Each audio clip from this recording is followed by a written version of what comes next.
Win Award judge Justin Lau, project director at the Oval Partnership.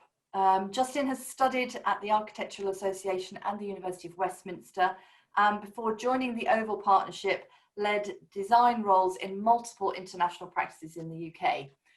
Justin's currently working in Hong Kong and was last year's gold winner in the Win Awards. He's currently working on a variety of cultural mixed-use development projects in China, including projects in retail planning and hospitality.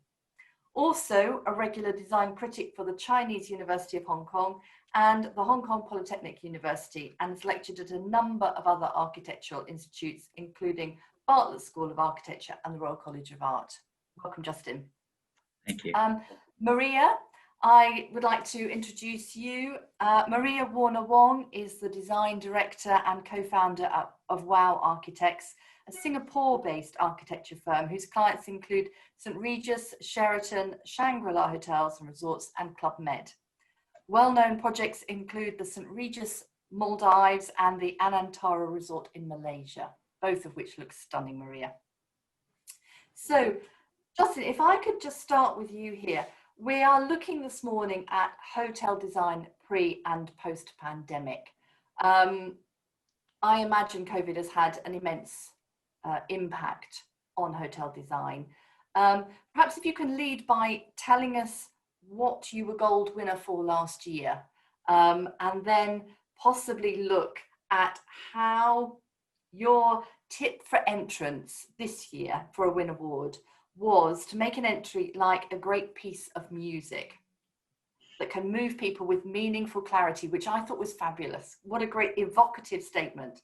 And does that approach reflect your look and how you would look at and appreciate hotel design?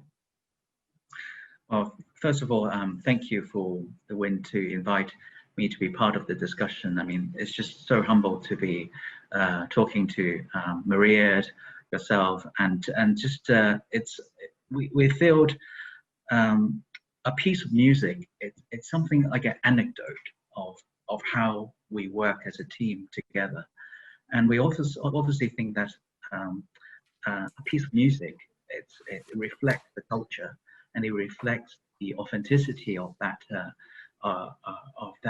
kind of rhythm, and so we feel that hotel design, we feel that it sort of reflects what the city or the place it's kind of manifests kind of the locality, and we feel that that collaborative approach, it's very much part of the design process.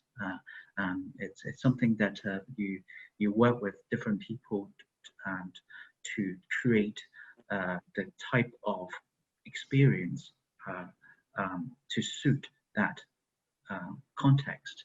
So we feel that before the post-pandemic, I think we very much talked about the authenticity, the experience. I think that's also has been, we always talked about that kind of locality already. But I think post-pandemic, something we feel will be even more we talked about is that kind of the sense of the safeness and the home, and how you actually share that kind of social aspect. Because when hotel, you want to experience the place, but also you want to be part of the community in a sense that that you experience the culture. So I think hotel is something in the post-pandemic which will play a lot. It's how you experience culture with people, and that kind of safeness is one of the key elements that you absolutely feel that you can come in, you can trust. That kind of trust it's part of the way of how hotel design will lean on, in at least for the very, very immediate future. And you're currently working in Hong Kong, which has had COVID for, I think, longer than Europe. It's had to manage the implications of the virus in society and in working practices. So how have you seen architecture practices change as a result of COVID and their work? Yes. Yeah, our practice, we have offices in Hong Kong as our headquarters, and we also have offices in Asia, in Beijing, in Shanghai, and also we have an office in London. So how we operate, it's already we use quite a lot of kind of digital device to communicate. For example, I think Zoom is already something we heavily utilized. Even we use a lot of tools such as sketching tools just to communicate thinking.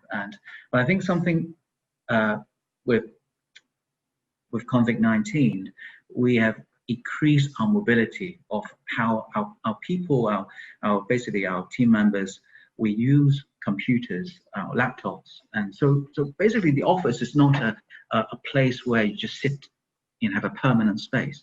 As a purpose of to meet up, to brainstorm, to talk about something. There's a real purpose to meet up physically. So then nowadays it's like if we don't see each other, sometimes we feel even closer because we can talk on the phone, we can we can do Zoom meetings, and we can sketch a lot more. Actually, sometimes we sketch a lot more than before. And looking at how you're changing your work patterns, are people looking also to change their leisure activities? Do you think people are now thinking about going into hotels as much? You mentioned earlier, I think, the safety element, which I would imagine now is paramount. People want luxury, they want a break, but they also want it in safety. Yeah. So how do you think you can marry up good design, good hotel design, with that new awareness of safety? Yes, I think that safety comes with hardware and software, and we feel that part of the safety is that the way how hotel, the type of wellness. I think wellness and health, it's something it's becoming increasingly important for hotel design. For example, the way how such as the gym, the spa, the way the food is being delivered, how the entire catering, back of house kitchen, the operation, the housekeeping, and the way how it operates. It probably needs to the more the fluidity about how the way it operates and serving the customers. It's more and more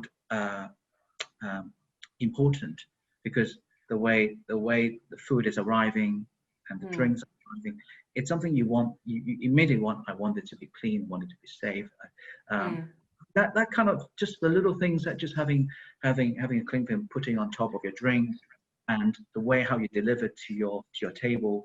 I think that the kind of services that arise, that already defines the identity of the hotel.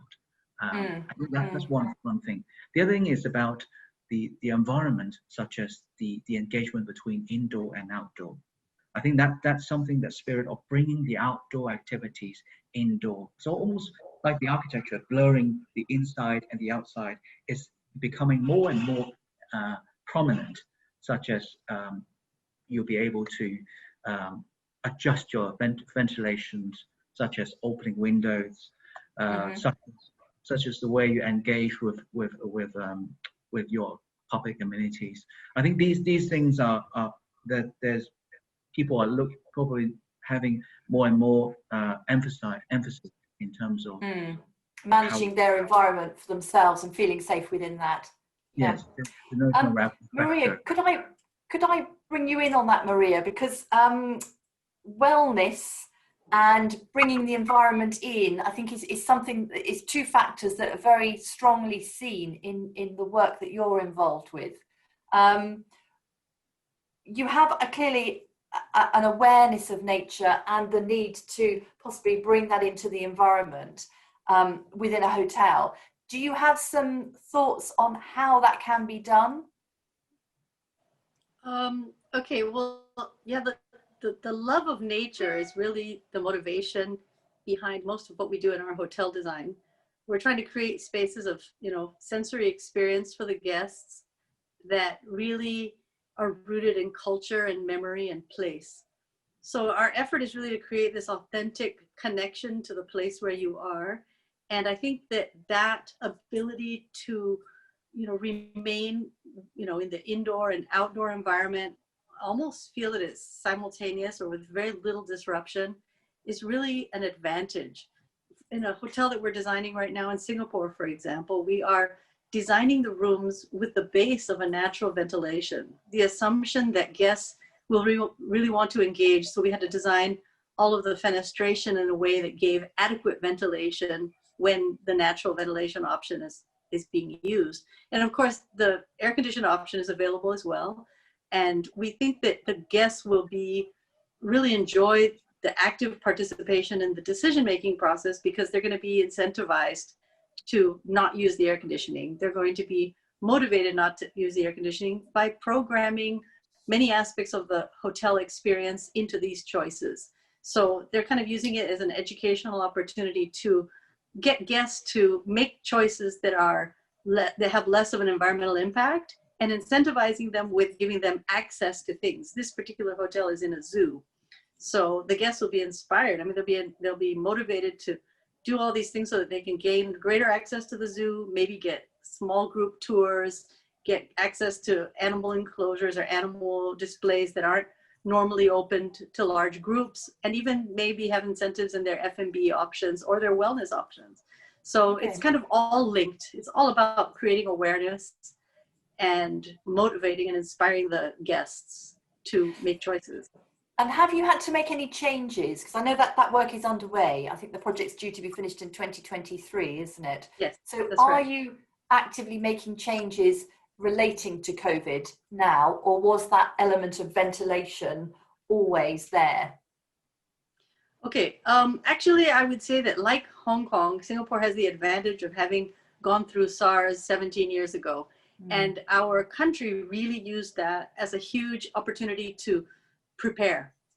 Okay, so there's been a lot actually in the Singapore Code that has already leaned toward the relatively touchless, safe, and easily adaptable environment. And I think that we as architects also, because we experienced it then, in the post-SARS era, we were already quite changed in the way we designed. I'm sure that Justin would agree. So part of the change has been occurring over the years. And then right now, I think the biggest change that I'm seeing is who is going to be visiting the hotel. So I feel like the biggest shift that we're going to see, Singapore being a small island, is that we're going to have a lot more local tourism. And I think that this hotel is really geared at local visitors. And I understand that in China and in other countries as well, the local tourism market is really expanding. And they're seeing that as an opportunity, and they're trying to promote and encourage people to stay within their own country and travel, which has multiple benefits. It helps in the local economy. It also, is lower risk on the travel side. And there's just a lot more that you can do. It was too easy for us to travel all over the world in the past, I would say. And now we're actually challenged to find, really great opportunities here and very nearby. So I think that, yeah, I mean, I can't say that the hotel has changed dramatically. It was always meant to be naturally ventilated. And all of the benchmarks that we've set for low energy and achieving green mark and all of those aspects of it were set from the client's brief long before it even began. Okay. So, yeah. Justin, would you say those comments, I think, are very applicable really with SARS and to a greater or lesser extent MERS as well, went through Asia. Have you adapted how you've looked at hotel design in relation to sort of managing pandemics? Are there perhaps more smaller hotels now, or are they still the big extravagant designs coming through? That's a very interesting question. And I think what we are experiencing at the moment is that hotels is becoming more like a social hub, that it offers diversity of how different people come together. For example, people might do weddings in China, people might do corporate events, or people might do cultural events.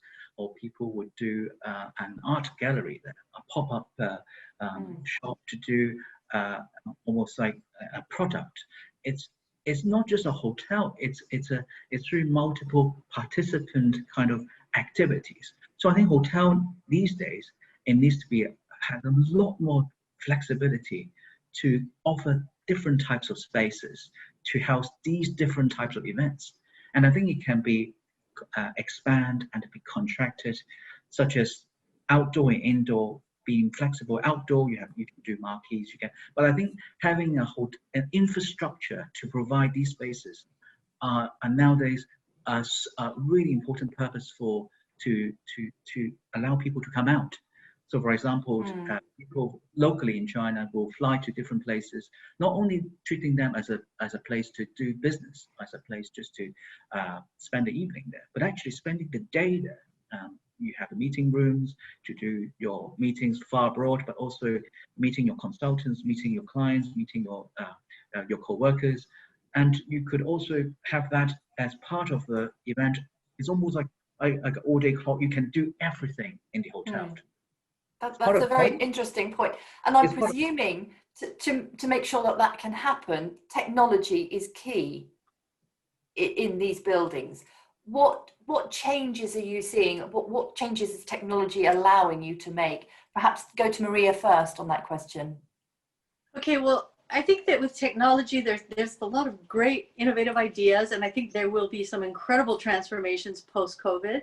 But we are challenged in a way with catching up. The technology is there, but not all hotels have the infrastructure. They don't have the data management. They don't have the systems integration that you need in order to avail yourself of all these systems. So now what we try to do is we try to encourage hotel owners to invest in that essential infrastructure that will enable them to adapt over time.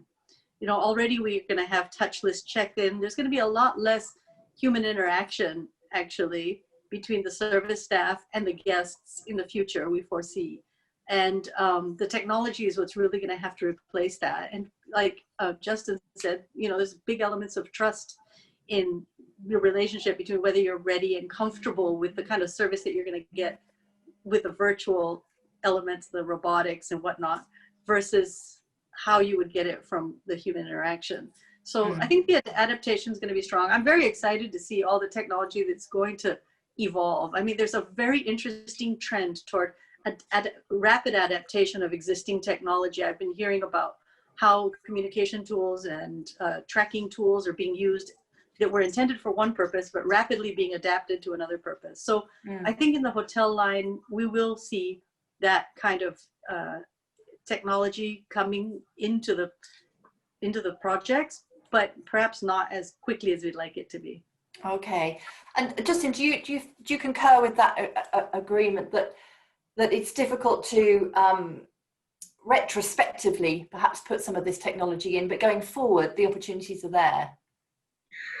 Of course, I think the technology is moving every day, and I think for us it's that we quite like the things to feel effortless. That it's not you're arriving to a hotel that you already feel safe, but it's not on your face. I think, for example, for the immediate, everyone's using the device to check on your temperature. I think this is something that it's sort of like it puts off people in the sense that something the technological innovation needs to happen that integrates seamlessly with the interior design or the architecture. I think that's more things such as touchless kind of devices. I think those soft things, and together with the back of house operations, such as how you clean the laundry, how you do beddings, how you clean your bathrooms, how you create that trust. It's kind of completely integrated, but you feel effortless. Yeah, totally agree, because it's not really welcoming, is it, when you go in somewhere and you're faced with what looks like a gun coming at you to check your temperature. You know, having an arch perhaps that could manage that would be a little bit more welcoming, I feel. So as you say, technology probably needs to catch up to some extent to work with our needs now. So looking also at the environmental aspect of hotel design. What are you doing to ensure that hotels have as little impact on their environment as possible? And perhaps go to Maria with that question first of all. Well, I think we need to look at the whole systems approach. And the aim is to achieve kind of radical resource productivity. So there are so many different systems involved in a hotel that we really need to look at all of them. So the HVAC system, there are now more passive cooling system technologies in development. We're having some trials now in hotels to use them. If that works, then we can do away with an enormous amount of the infrastructure for the cooled air. We're doing lighting design, designing the rooms to maximize daylight and minimize dependence on artificial lighting. We are obviously trying to reduce the dependence on air conditioning altogether by designing spaces that are actually adequately ventilated. Mm-hmm. Sometimes mechanically, but not without chilled air. So there are lots of things. Look, the hotels are one of the biggest culprits in the carbon footprint of architecture. Hospitals and hotels really are very bad, and we really need to make great strides in changing that. But there's also the area of food and beverage services. I mean, there's an opportunity for a massive shift in the way food and beverage supply chains are managed, how guests really are served and where they're served, and how space is utilized, the flexibility of space, whether spaces can be used throughout the day. We try very hard to make sure we don't have an all-day dining restaurant, which then becomes a white elephant the rest of the day. We try to program it in a way that it can be used in other ways. So I think minimizing the building's footprint by maximizing flexibility and optimizing the use of the spaces, and then really looking at every aspect of how energy is consumed. I think actually energy consumption is the leader in terms of sustainability, because there are systems like Green Mark certification, and there are LEED certification, all these different international certification systems. I'm not sure that they are genuinely addressing all aspects of sustainability, but they do attempt to touch on many subjects, and they're relatively good at managing energy use. And I think that also goes back to Justin's earlier point about making a hotel more of a community use. So as you said, we don't have a dining room sitting like a white elephant during the day. It's used for another purpose. How do you think hotel design is being affected by environmental concerns, which I think have been highlighted with COVID coming through? Yes, and I completely agree Maria's views on the aspect of utilizing spaces and all the sustainability approach. For us, obviously, we feel that obviously we want to minimize the urban the carbon impact. So people stay in a hotel, they can do all the things without traveling. That will be great. So that people you're already minimizing carbon footprint. For us, we feel very much about the use of how you really create the space to offer different types of people to participate in the hotel. And the hotel will be able to offer those facilities in terms of the kind of the hardware, even the software, catering, that kind of proximity, offering the services to those activities. In terms of sustainability, we feel how we integrate kind of nature. It's also as Maria's just talked about, is we feel it's really important about bringing natural ventilation and also cross ventilation to hotels. The amount of fresh air that you feel and all the way across to the buildings. And then also I think the sense of a tree, a greenness, that kind of intimacy that you'll be able to that kind of, not only being that kind of hardware energy, but the psychological engagement that you feel good of that is part of the important experiential kind of that kind of aspect is also important as well. So for example, feel outdoor, part of even semi-outdoor, but then you have a tree next to it, you suddenly, although if psychologically you feel, wow, I'm have that kind of wellness within the space. Yeah. It's that kind of spatial kind of choreography as well. To be able to be near nature and be within nature is a really huge plus, I think, now. Just like yourself, so you've got the background, you've got the trees Oh around. yeah, I love my plants. Yeah, many plants in this Those house. plants, and it makes you feel good. It does. Greenery. I think the colour green, the vibrancy that plants give, as well as the air exchange that they give in a room, I think is incredibly valuable. So one final question. If we were having this conversation in 10 years' time, what do you think would be the major change that you've seen in hotel design? Maria, perhaps go to you first. Okay.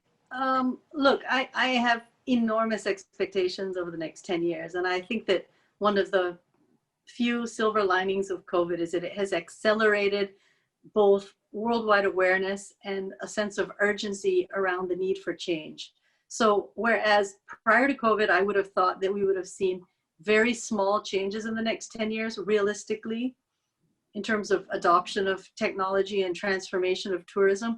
Now I think that that COVID is demanding a complete rethink of how the tourism industry is going to work and what that's going to force humans to do, because we're so adaptable and resilient and we really love to travel. So we're not going to give up, but we're going to have to, really start, abiding by the demand for the lowered carbon footprint. So if it means not traveling as far, or as many of us traveling such a distance, or if it means providing a lot more, accessible tourism opportunities, I think we're going to adapt to it, because at some point when we can't travel around the world, we're going to start holidaying wherever we can. We're already, taking holidays in Singapore. As a matter of fact, hotels in Singapore have 100% occupancy for staycations.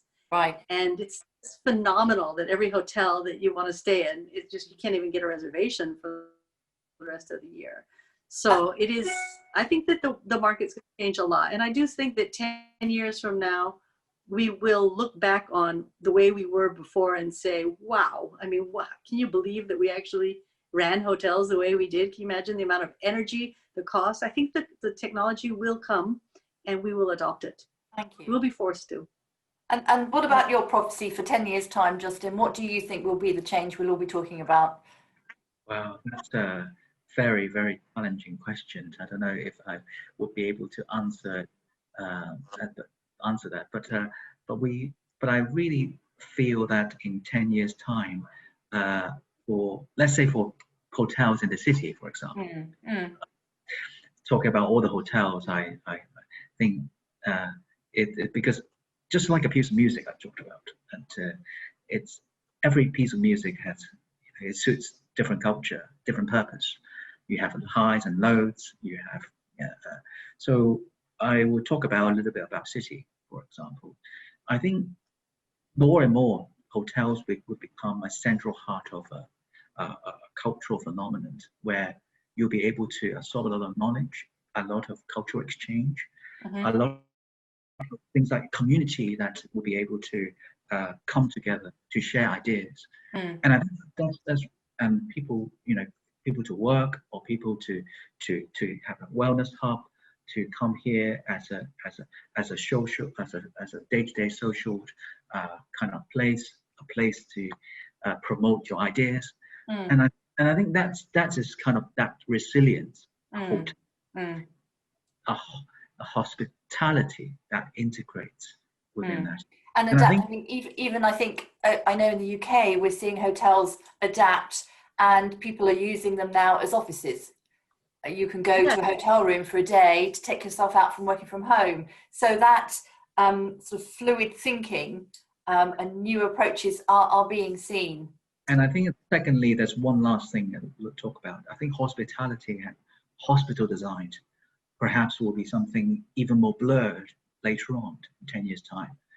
For example, the entries of this year's Win Award, one of the entries is in the Grand Wing, and they talked about hospitality and hospital that you go to a hospital, it's no longer you feel like a hospital, you feel like you're in a hotel.